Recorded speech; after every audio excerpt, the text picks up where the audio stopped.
First of all it's right now మనం ఉన్న పరిస్థితుల్లో I feel like what's the most important thing for the country is to have a strong leader. And I genuinely saw a very strong leader in Narendra Modi గారు.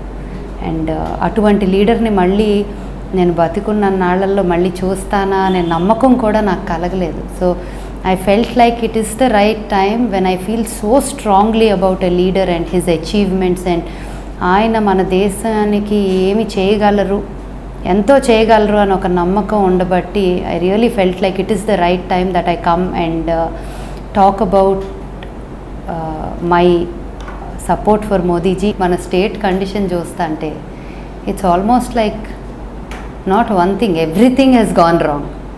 ఒక్కటి కూడా కరెక్ట్గా లేదు ఏది కూడా. అంటే we are the worst in the country for everything.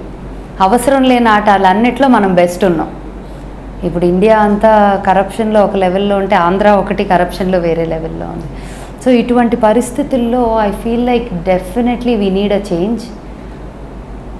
ఓటులు నోటులు తీసుకొని వేయటం కన్నా ఆలోచన చేసి వేయండి. నాకు ఎట్లా ఉందంటే ఈ పాయింట్లో ఎలా అనిపిస్తుందంటే, ఓటు డబ్బులు తీసుకుంటున్నారా తీసుకోండి, ఎందుకంటే వాళ్ళంతా తిన్నారు కాబట్టి ఇస్తారు తీసుకోండి, బట్ ఓటు మాత్రం సరైన వాళ్ళకి వేయండి అనిపిస్తుంది. ఎందుకంటే ఇప్పుడున్న పరిస్థితిలో తీసుకోవద్దు అని చెప్పే పరిస్థితే లేదు నాకు. ఎవరు వింటారు? వెళ్ళి ఓటు అంటే మీరు ఎంత ఇస్తున్నారు అంటున్నారు. ఇప్పుడు రాజకీయ నాయకులు అలవాటు చేశారు అనేది ఒక ఎత్తు అయితే, జనాలు అలవాటు పడిపోయి ఇవ్వకపోతే ఓటేయమంటున్నారు. ఇప్పుడు ఎవరో మొన్న రీసెంట్గా ఎవరితోనో మాట్లాడుతూ ఉన్నారంట, సేయింగ్ ఎవరికి ఓటేస్తారు అంటే వీళ్ళు ఎంత ఇస్తే వీళ్ళకి వేస్తాం అన్నారంట. అంటే మరి వాళ్ళు అంత ఇస్తే అంటే అప్పుడు వాళ్ళకి వేస్తాం అన్నారంట. ఇంకొక పక్క ఈ చాలా మేము ఒక వారం రోజుల నుంచి వీళ్ళు భోజనం ఇచ్చారు, మందు ఇచ్చారు, డబ్బులు ఇచ్చారు రోజుకింత అని, కానీ మేము శుభ్రంగా వారం రోజులు వాళ్ళు పెట్టినవన్నీ తిని ఇచ్చినవన్నీ తీసుకొని వెళ్ళి ఓటు మాకు కావాల్సిన వాళ్ళకి వేసాం అన్నారు. సో నేను అనేది రెండో పద్ధతి బెటర్. ఇప్పుడున్న పరిస్థితుల్లో ఎలాగో నోట్లేందే ఎలక్షన్ గడవట్లా, ఎంత రిస్ట్రిక్ట్ చేసినా. సో ఏమైపోయిందంటే ఇట్ ఫీల్స్ లైక్ ఏదో ఒక పాయింట్ అంటే దారుణానికి వెళ్తుంది కానీ వెనక్కి ఎప్పుడు వస్తుంది అనే ఫీలింగు. అంటే అంత ఎక్కడుంది, అవినీతికి అంతం ఎక్కడుంది? It is a never ending cycle, chicken and egg story లాగా, ఏది ముందు ఏది తర్వాత చెప్పలేని పరిస్థితి. సో ఇలాంటి పరిస్థితుల్లో ఒక స్ట్రాంగ్ లీడర్ వచ్చి ఈ కుళ్ళుని పెళ్ళబీకే అస్త్రం అన్నాం కదా పాటలో, ఒక లైన్ ఉంటుంది, ఏది అవినీతికి అంతం, కుళ్ళుని పెళ్ళబీకే అస్త్రం, అదిగదిగో ఆ బ్రహ్మాస్త్రమే మోదీ అని. సో గుజరాత్ వెళ్ళినా కూడా అండి నేను ఇంత స్ట్రాంగ్గా ఎందుకు చెప్పగలుగుతున్నానంటే, పీపుల్ హూ హ్యావ్ డైరెక్ట్లీ ఆయనతో వర్క్ చేసిన వాళ్ళ నుంచే విన్నా కరప్షన్ గురించి ఆ సబ్జెక్ట్ మీద. ఆయన అంటే ఎవరు మిగతా వాళ్ళ గురించి I'm not here to talk. As a leader, as the prime ministerial candidate, ఒక మనిషిని అంత స్ట్రాంగ్గా he is not a corrupt man. ఆయన ఏదైనా మనీ తీసుకున్న వాడిన it was for the country and for the state అని నేను ఇప్పుడు దాకా విన్న వాళ్ళల్లో మొదటి మనిషి ఆయనే అండి, జనాలు చెప్పటం. సో అంతకన్నా ఏం కావాలి ఒక లీడర్ని సపోర్ట్ చేయడానికి ఇప్పుడున్న పరిస్థితుల్లో అనిపించింది. మెత్తగా ఉండి ఉట్టి మంచి మనసు ఉండి నిజంగా మంచి పనులే చేయాలని స్ట్రైట్ ఫార్వర్డ్గా ప్లెయిన్ హార్టెడ్గా ఆలోచించే వాళ్ళకి లోకంలో చోటు లేదండి.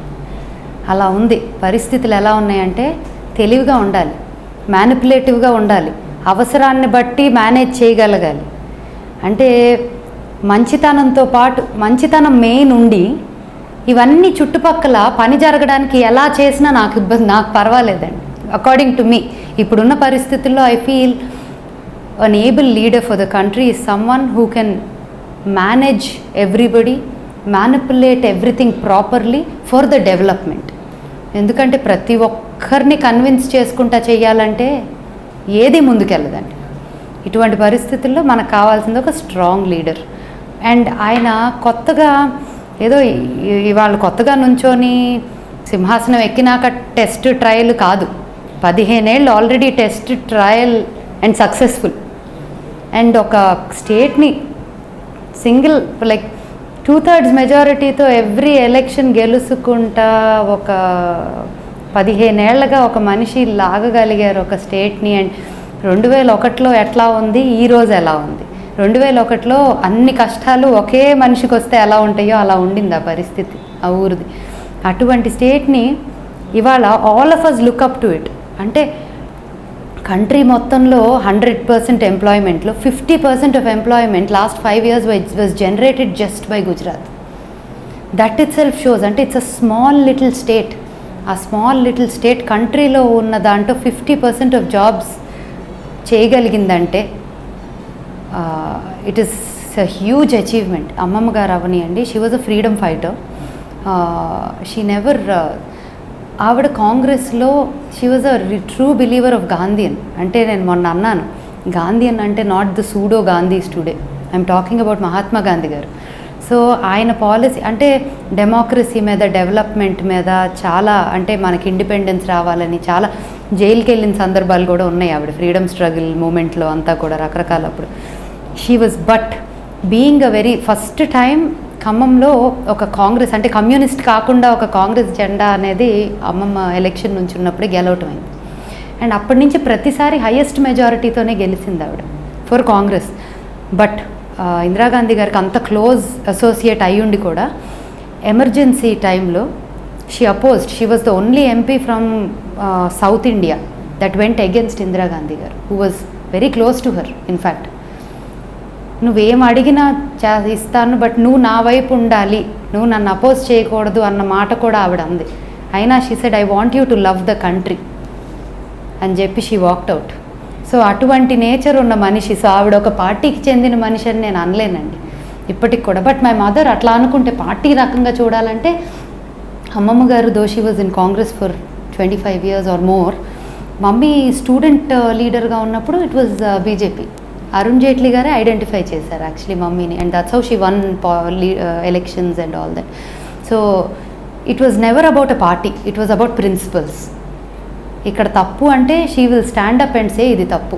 అది ప్రైమ్ మినిస్టర్ అవనియండి, మామూలు మనిషి అవనియండి.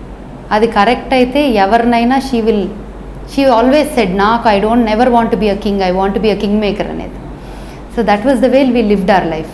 ఆల్రెడీ 1.3+ lakh క్లిక్స్ ఉన్నాయి వేకప్ ఇండియా తెలుగు మీద within 2 weeks of release లోపే. So it has reached people, lot of people are sharing, lot of people are talking about it. And ఎంతో 100 మందిలో 98 మంది దాకా they are very happy that we have done this to send a good message. అట్లాగే 5 ఎక్కడైనా ఉంటారు కదండి, మంచి పని చేసినా ఇటు అటుగా అనేవాళ్ళు. But the response has been very very good. And ఒక్క ఓటైనా నేను మంచిగా ఆలోచించి చేయించగలిగానంటే I feel like I'm successful. Wake up India ఈ ప్రాజెక్ట్ అంటారా, నేను అసలు రూపాయి పెట్టటమా రావటమా గురించి ఒక్క నిమిషం కూడా ఆలోచించలేదు. బికాస్ ఇది సొసైటీకి ఒక డొనేషన్ లాగా ఫీల్ అయ్యా. Because it is important at this point అనిపించింది. బట్ ఇప్పుడు ఒక చిన్న క్లారిటీ వచ్చిందండి that you don't need to depend on physical CD sales anymore. Online media has become so strong. So నాకు కోరికగా ఉంది ఎవ్రీ 6 months ఒక మంచి మెసేజ్ కన్వే చేసే ఒక వీడియో చేయాలని ఒక ఆశ ఉంది. సో అది ఎంత 6 months అవుతుందా, 8 months అవుతుందా, 1 year ఒకసారి అవుతుందో తెలియదు. కానీ డెఫినెట్గా ఇంతకు ముందు ఇచ్చిన గ్యాప్ అంత కాకుండా ఎవ్రీ few months నేను ఒక కొత్త ప్రాజెక్ట్తో అయితే డెఫినెట్గా బయటకు వస్తాను. 60 ఏళ్ల అరాచకత్వమా స్వరాజ్యం అంటే, స్వార్థం చేసే స్వైర విహారమా స్వతంత్రం అంటే, గనులు దోచుకొని గంతులేయడమా గణతంత్రం అంటే, ప్రాణభయంతో పరుగు తీయడమా ప్రజాస్వామ్యం అంటే, 7 దశాబ్దాల జాతి ఇది 6 దశాబ్దాల జబ్బున పడి, అయోమయంగా భయం భయంగా చివరి ఆశగా చివరి శ్వాసగా ఎదురు చూస్తున్నది అంటే ఇంకంతకన్నా బ్యూటిఫుల్గా ఒక పల్లవి ఎలా కంపోజ్ చేస్తారు అనేది అనిపించింది. ఆ పాట ఇట్లా ఆయన వచ్చి ట్యూన్ కన్నా ముందు నేను పాట రాస్తానండి, పాత పద్ధతి పాట రాస్తాను బికాజ్ లిరిక్స్ చాలా ఇంపార్టెంట్, ఆ తర్వాత మీరు ట్యూన్ చేయండి. ఆ మాట కూడా ఎందుకన్నారంటే నిహాల్ గారు is a very very strong subject knowledge ఉన్న మ్యూజిషియన్, స్వరాల మీద బాగా ఆయనకి పట్టుంది. సో ఆయన ఎటువంటి లిరిక్ ఇచ్చినా చాలా సులభంగా ఈజీగా దాన్ని ట్యూన్ చేయగలరని నాకు అనంత్ గారికి నమ్మకం. ఇటుపక్క అమ్మగారి ఫ్యామిలీ, ఇటుపక్క నాన్నగారి ఫ్యామిలీ, ఇద్దరు వైపులా చాలా స్ట్రాంగ్లీ ప్రిన్సిపల్డ్ పీపుల్. ఎస్పెషలీ మా mother only daughter, only child, ఒకే ఒక్క సంతానం, మా అమ్మమ్మ, తాతగారు, అమ్మ, నేను, మా తమ్ముడు, మా డాడీ. ఇటుపక్క సో ఈ కోర్ బంచ్ వరకు ప్రతి ఒక్కరూ కూడా అట్లా ప్రిన్సిపల్ స్ట్రాంగ్గా ఉండేసరికి ఇట్ కుడ్ గో రాంగ్. నేను ఏదన్నా తేడాగా అయితే ఎక్కడి నుంచి వచ్చిందో అనుకోవాలి, కానీ ఇలా ఆలోచించడంలో సర్ప్రైజ్ అవ్వాల్సిన అవసరం లేదనిపిస్తుంది. బికాజ్ అది న్యాచురల్గా బ్లడ్లో ఆ ఫీలింగ్, ఆ ఎమోషన్ అలా రావటం అయింది. బట్ నిజం చెప్పాలంటే నాన్నగారు మేబీ అంత లౌడ్గా ఎక్స్ప్రెస్ చేయకపోవచ్చు, ఆయనకి బాగా ఉంటుంది, మాటల్లో చెప్తారు. బట్ నేను మా అమ్మగారు ఇంకొంచెం ఎక్కువగా ఎక్స్ప్రెస్ చేస్తాం. అంటే డెఫినెట్గా ఓటు వేయకుండా అసలు మనకి కంట్రీ గురించి మాట్లాడే అర్హత లేదు. ఫస్ట్ ఆఫ్ ఆల్ ఎవరికైనా సరే జనరల్గా అంటారు Mumbai culture is they don't care about it అన్నట్టు ఉంటారు అంటారు. బట్ లాస్ట్ టైం ఎలక్షన్కి ఈసారికి 10% పైగానే గ్రోత్ ఉంది. అంటే ఇంకా దారుణం, 40% నుంచి 50 అవ్వటమే చాలా గొప్ప అంటున్నారు. బట్ అందరూ కూడా అండి ఎట్లాంటి సిచ్యువేషన్కి వచ్చారంటే వెక్స్ అయిపోయారు. వెక్స్ అయిపోయినప్పుడు వెళ్ళి ఉన్నాటిల్లో బెస్ట్కి వేయాలి, కానీ దేనికి వేయకపోవటం సొల్యూషన్ కాదు. I think it is very important to make sure everybody oats.